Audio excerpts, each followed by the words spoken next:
എല്ലാവരും വെളിയിൽ വരണം. സെൻസിറ്റീവ് പേഴ്സൺ എന്ന് പറയുന്നത് ഒരിക്കലും ഒരു ഭൂഷണമല്ല എന്നാണ് ഞാൻ മനസ്സിലാക്കിയിരിക്കുന്നത്. കാര്യം ഈ ബുക്കിൽ അങ്ങനെ പറയുന്നുണ്ടെങ്കിൽ പോലും സെൻസിറ്റീവ് പേഴ്സൺ ഒരുപാട് ക്വാളിറ്റീസ് ഉണ്ടെന്നാണ് പറയുന്നത് ഈ ബുക്കിനകത്ത്. ഞാനത് വായിച്ചിട്ടുണ്ട്. അപ്പോൾ അതിൻ്റെ എക്സ്പ്ലനേഷൻസ് കൂടെ നിങ്ങളോട് പറയാം. അപ്പം ഞാൻ പറയുന്നത് എൻ്റെ ഒരു ഈ പുസ്തകം വായിച്ചതിൽ നിന്നും എൻ്റെ അനുഭവങ്ങളിൽ നിന്നും ഞാൻ മനസ്സിലാക്കിയത്, നമ്മളൊരു സെൻസിറ്റീവ് പേഴ്സൺ ആണെന്ന് പറഞ്ഞ് I am a sensitive person എന്ന് പറഞ്ഞ് നമ്മൾ മാറിയിരുന്നു കഴിഞ്ഞാൽ നമ്മൾ അവിടെ ഇരിക്കത്തേ ഉള്ളൂ.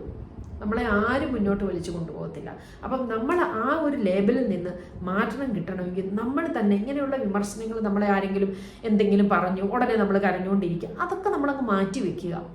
കാര്യം ഞാൻ പറഞ്ഞല്ലോ, കല്ലും മുള്ളും കൂടെ കടന്നു വന്നാൽ മാത്രമേ നമുക്കൊരു നമ്മൾ ആഗ്രഹിക്കുന്ന കാര്യങ്ങൾ നമുക്ക് നേടിയെടുക്കാൻ പറ്റുള്ളൂ. എല്ലാം അങ്ങനെയാണ്. അപ്പം എല്ലാവരും വെളിയിൽ വരണം. സെൻസിറ്റീവ് പേഴ്സൺ എന്ന് പറയുന്നത് ഒരിക്കലും ഒരു ഭൂഷണമല്ല എന്നാണ്